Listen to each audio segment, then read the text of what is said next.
करवा चौथ व्रत की पूरी कहानी। सालों पहले एक शहर में साहूकार रहता था जिसके 7 बेटे और एक बेटी थी। बेटी का नाम करवा था। साहूकार ने अपने बच्चों का पालन पोषण काफ़ी शाही तरीके से किया था। सभी भाई अपनी इकलौती बहन को बहुत मानते और उस पर अपनी जान छिड़कते थे।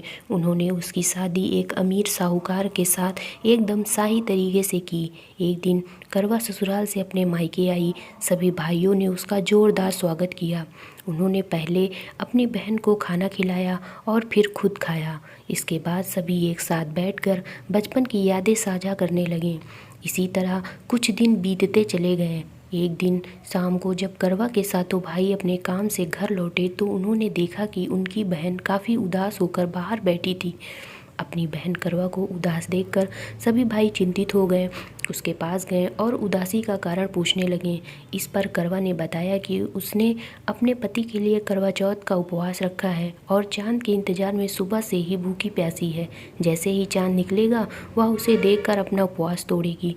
यह सुनकर भाइयों का भी मन उदास हो गया।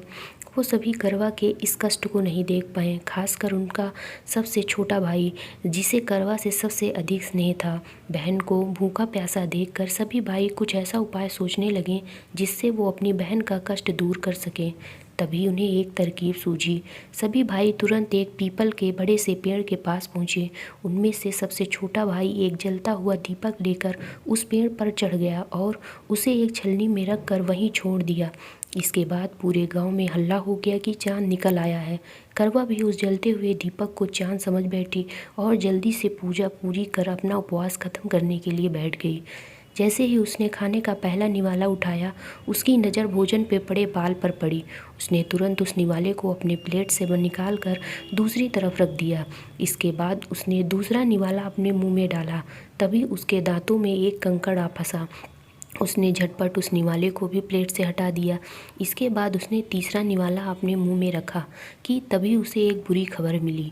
करवा को पता चला कि उसके पति की मृत्यु हो गई है। यह सुनते ही करवा पूरी तरह से टूट गई और ज़ोर ज़ोर से रोने लगी।